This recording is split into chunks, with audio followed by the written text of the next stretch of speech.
Good morning to all of you who have tuned in to today's episode of Flipping That House. And the reason why I'm saying good morning to you is because my co-host is coming and joining into our episode today because he is mobile.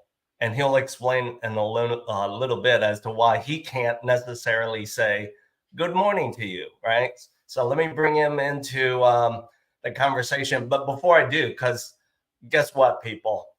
He is so committed to the content that we are sharing with all of you, where, here's the deal. He's kind of on some R&R, rest and relaxation, but he's so committed to sharing this content with you where he's giving us his time while he's on vacay. So let me make sure he's ready to show up in today's conversation. So let's knock on his trailer door. Catalin, are you ready? Are you ready? All right, I think you're ready. Catalin, how are you, buddy? Happy Monday and happy July 1st and I know. good evening. I heard you drop my secret. I am currently in Romania and visiting my family. And as you said, a little bit of R&R, and I'm still working. You're right. At the end of the day, when you own your business, you never stop working. But I'm very blessed that after so many years of real estate and growing the business, now I have the right people in place to be able to work a bit remotely Yep. and still have a personal life and a business and try to make things work as smooth as possible when I'm not there. But again, super excited to be here with you. It's Monday, July 1st. I mean, it's wonderful. I'm excited for an amazing rest of the summer. And as we were talking, to wrap up the year strong. So, Yeah. um, Yeah. very I hear excited. you. I hear you. I know it's so on one hand, it's so funny, it's so interesting that we're at the midpoint of our calendar year, and from the standpoint of both of our businesses, our fiscal or business year, it's in sync with a calendar. So it's kind of like, okay, uh, it's a good time to take a little bit of a break, Yes. recharge, right? Well, in your case, you're not really taking too much of a break because you're doing some mountain hiking, right? Yes, mountain hiking and sightseeing, and we're very active. And my kids want to walk and run and keep them busy, so I'm super excited to keep them away from electronics and closer to the nature and the beauties of the world. So Yeah, yes, yeah. And yeah. then for you personally, because you've got your team in place, it's a good time. It's a good time, maybe a short amount of time for you to not think about sellers, buyers, offers, transactions, while your team is watching your back, so that you can enjoy this priceless, precious time with all of your family. I'm very grateful for, yes. I have Chris on my team. I have my assistant Zai, who's right, like they're my guardian angels, and we meet actually 8:30 every morning Oh in wow, in yeah. Chicago. Here it's 4:30, so we meet for 20 minutes, half an hour every day to go over pipeline, go over anything that I could bring value and help them out. But they're absolutely wonderful. I'm very blessed and very grateful for what they do for my clients, and especially for me too. So. Yes, Yeah. very lucky. Spot on, spot on. So today, let's lead off our conversation like we always do, Catalin, and that is share with our audience members who are watching this either live or as an on-demand video, what's going on kind of right now locally with the hmm business real estate. Is it still a strong seller's market, or are things coming onto the market, opening the inventory a little bit? So I'll tell you out of my experience, right? So I'm not, again, you have to know I'm not an economist, and if you want professional advice, you can search somewhere else. In my experience, I can tell you right now that all the listings that come on the market under $1 million, under $1 million, right? So Wow. all of those, I feel like there's still a huge demand.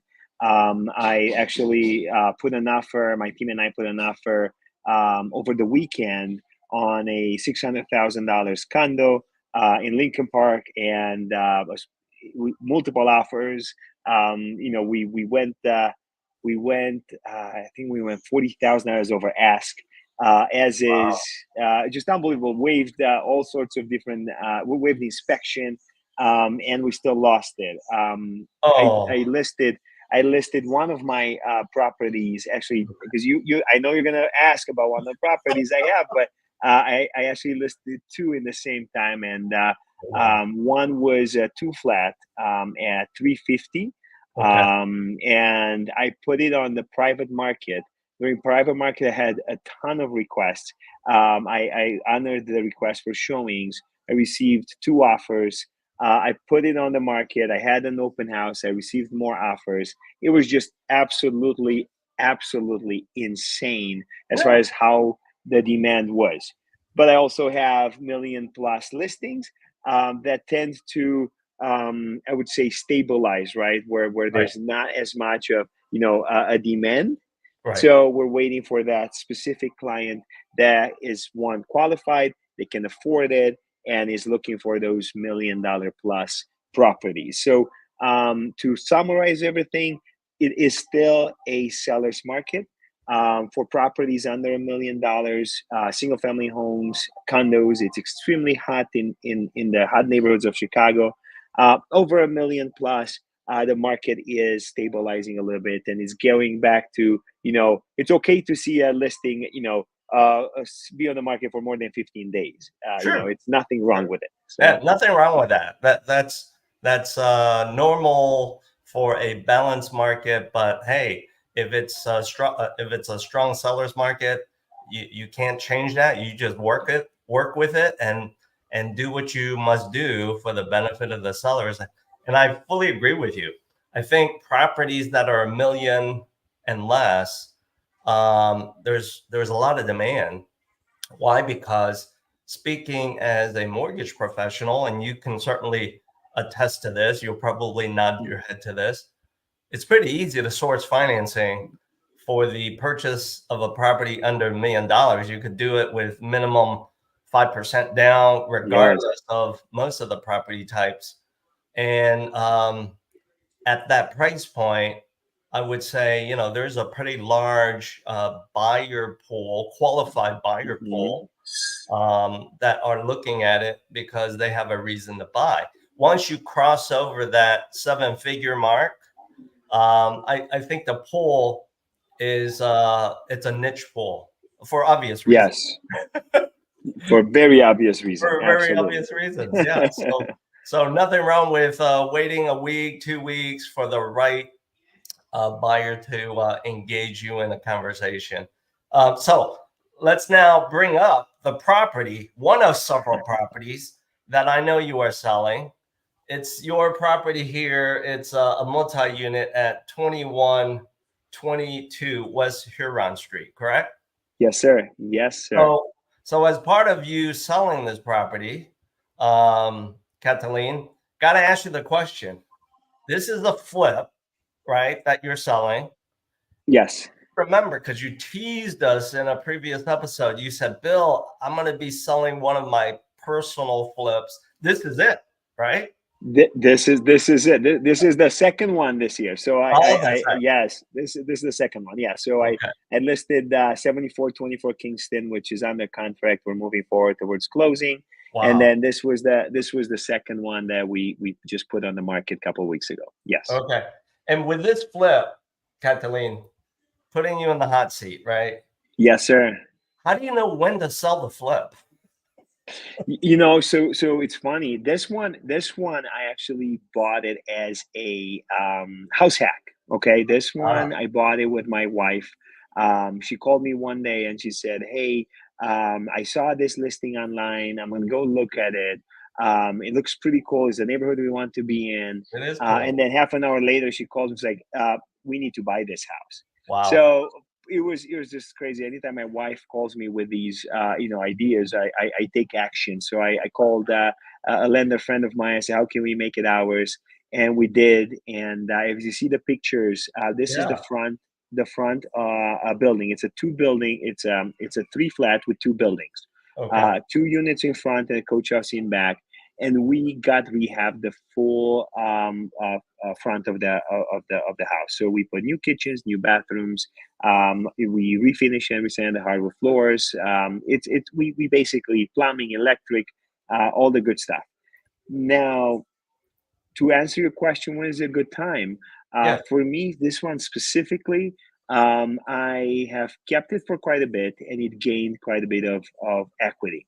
Okay. So what I did is, because of the equity, I over leveraged it. I got a home equity line of credit on it to buy a big portfolio in the North Lawndale neighborhood of Chicago. Okay. And now, because I leveraged this property to buy more properties, now this one is not cash flowing, still cash flowing, but not as fantastic as it used to. Okay. So it's time, because of the demand in the market, because I want to free up some cash to buy some more property. I decided to list it, and let another owner enjoy it, live in it. Hopefully, I kept one of the apartments empty for a potential house hacker Yeah. that wants to be in the Ukrainian Village area of Chicago, just like my wife and I did, and just build the real estate portfolio. This is I look at this as a blue chip stock. It's kind of like buying, Apple stock, I hear Coca-Cola you. stock, Berkshire Hathaway.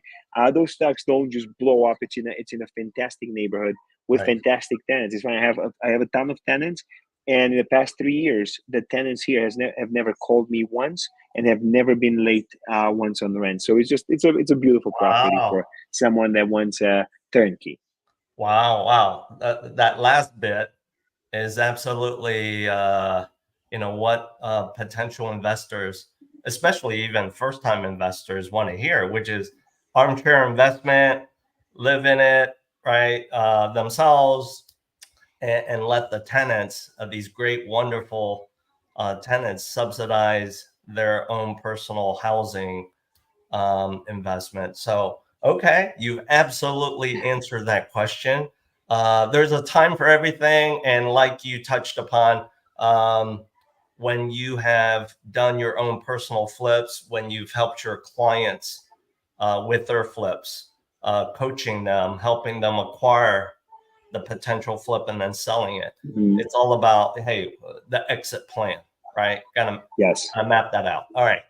Thanks for sharing that. So as we're also talking about, your experience acquiring properties for fix and flip and then selling them, can you touch on at least a little bit today, Catalin, how will the potential of changes in broker compensation, how will it change what you need to help your clients do? That's a great question, Bill, because I have this question, quite a few times I've had in the past. I would say in the past couple of months, since the lawsuit and the NAR changes and everything else. I will tell you that I am not concerned at all, Okay. because, like, in any industry, we've had, discount. Like, let's talk about retailers, right? So we have Walmart and we have Nordstrom. We Sure. have discount retailers and we have high end retailers. The way I look at it, we've had Redfin on the market Hmm. forever, and Yeah. everybody knows it's a discount brokerage. Right. And you have, nothing wrong with Redfin. I think some of the agents are my friends and they're doing a great job. But you also have to expect what you get, right? Sometimes you're going to get different showing agents that don't necessarily know your property. You're going to get different types of services for what you pay. Right. So I'm not concerned. I do believe that, that our commission has always has always been Negotiable. negotiable. Yeah. Yes. I have never, ever treated my commission, hey, it's non-negotiable. I've always came in and explained, here's what you get for my services. And I got to tell you, Bill, very rarely where customers come in and say, you know what, can you give me a little bit of a discount? Because it seems like you're not working hard enough. As long as people see value in the Mm-hmm. services that we offer as real estate professionals, because my goal is, I always explain to everybody, once you sign that agreement, I become fiduciary responsible. Mm-hmm. I have to treat you the same way I want to be treated, even better, and make sure that it's ethical. And I do my absolute best to get you the most money for your property in the best time possible and bring you clients and everything else to the plate. So, Bill, I am really not concerned. I also have seen, some of my, colleagues kind of like exiting the industry because of this. So for me as a professional, I'm not going anywhere. Yeah. I am not going there. I'm going to stay in the market. And the way I look at things, I will coach my clients that that commission will still be on. And I'm with Compass. It's not even a question. We're still going to pay, at least as of right now, 2.5%, split to the buyer side. So if I ever negotiate, I negotiate my split, but not the buyer's agent commission as of right now. So did things change? No, not really. Not really. It's still negotiable. We're still doing business, and there's always going to be the discount. There have been discount brokers. Maybe now there are going to be more. I don't know. But the Yeah. way I look at it, I think there's enough clients for me that want to do business with me, that see value in my services, and they're going to pay me my commission for what I'm going to do for them. Yeah. And given your primary focus, your specialty of working with clients who are looking to add value to properties, right? Whether it be house hacking, fixing and flipping. At the end of the day, let's break it down this way, Catalin. I mean, there are certain things, I use this cliche a lot. There are certain things you should DIY. There are certain things that you shouldn't spend luxury money on, but then there are other things that you shouldn't DIY, and you need to engage the professionals, and or don't base your decision just on price alone. Absolutely. And just having access to the roster of the connection and the network I have within the, handyman industry, to, super general contractors, to developers, to, I bring a lot to the table. It's not just me, right? I Yeah, always say is your net worth is your network. true. And my clients don't just have access to me, but have access to professionals just like you, professionals that can help with lending, with financial advising, with construction, and everything else that can elevate their life and overall help them make and save money. Okay, cool. Thanks for dropping your pearls of wisdom there, selling Thank the you. flip. Let's now cross over to the other side, right? You're selling the flip, like you've done multiple times, keeping you in the hot seat. Can you drop some more pearls of wisdom as to how you get around the obstacles when you see red flags with buyer approvals or the very simple pre-approval? What's your pearls of wisdom there? So, Bill, listen, number one thing, I have never, ever accepted an offer without an in-depth conversation with the lender. Okay. I'm not even considering it. If the lender does not return my phone call, I always do my best. I follow up, I call, I email, I say, hey, I want to discuss with you. Okay. Right. By far, you're the professional. I have maybe an ounce of your knowledge when it comes to lending, but I do know what to ask, right? I need to understand, hey, did you verify employment? Do you have that the W-2s? Is it self-employed? Do you have the K-1s? Did I you like check that. everything? What type of checks did you perform Right. to qualify your client? And if Right. they tell me I pulled credit, and I took a verbal, income, that scares me a lot. That scares me a lot, right? Yeah. So, and then secondly, I need to understand, right, depending on the type of, if they come FHA, if they come conventional, what type of experience they have in that specific industry. So, my conversations are not just, specific to one, hey, did you pull credit? But also, and if it's a condo, I always need to understand, hey, if it's going conventional, hey, Yeah. did Freddie approve it? Did you do any type of business in this building? I mean, I have a list, not necessarily a list of questions, but it's here. I always go in depth to understand what they're looking for, and also how they work, because I want a lender that keeps me updated. Yeah. I don't like to be like, I don't like to, text you, hey Bill, when, it's been a week, are you guys ordering appraisal? I need to know, hey, things are moving up along. I don't have to micromanage. I like to just, know that people are doing their job. Yeah. Yeah. So audience members, there you have it. With these pearls of wisdom that Catalin has dropped, let's focus on those of you who may be selling. The guy's working for you, right? So you get what you pay for. That experience, that knowledge, that expertise is all about protecting you and helping you achieve your top dollar selling. For you as a buyer, let's get real. I mean, when Catalin and I are working with you as a buyer, we're trying to make sure that your offer will be looked at, will get accepted, and that we as service providers are helping you be considered and looked upon as that's the buyer we want from the seller broker's perspective. Those questions that you drop, by the way, those are secret questions.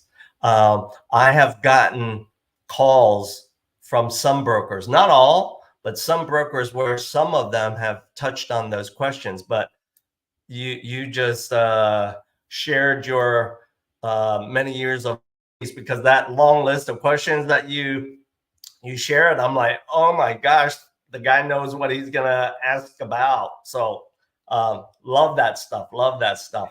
So Catalin, as we wrap up today, I know it's pretty hot there in Romania right now, right? Yes, Okay. it is. And you guys know me. I'm usually in You're a suit, always, a tie, yes. my hair done. I am on vacation, guys. And I was sport my little lucky and blessed, and I'm all about No, I my love, my yeah. Tony Robbins sign hat. It's all good. There you go. I love the casual Catalina as well. Yeah. Thank you. Yeah.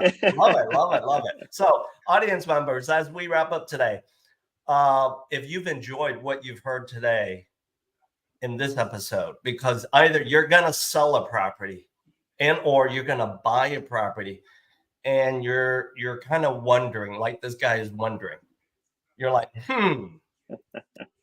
how can I get in touch with you guys? Because I've dropped this before. Real estate is a team sport. You got to make sure you got the right team members on the field moving the ball to the end zone with you. It's real simple, audience members. All you have to do is scan the QR codes that you see here. Both Catalin and I, there you go. Both Catalin and I will start a conversation with you. And just like Catalin has dropped, even when he's on R&R, out of the country at that, different time zone. Thank God we have broadband, right? Internet. Yes. we can always do video calls to start that first conversation with you. So, Catalin, you and your family enjoy your vacation. Jump in the pool when it's too hot. I'm sure you'll do that. Yes. Okay. So, Thank you, brother. everyone, until we see each other 4 weeks out in the next episode of Flipping That House. Catalin, see you soon. Bye. Thank you. Have an amazing day and be the best you can be. Ciao.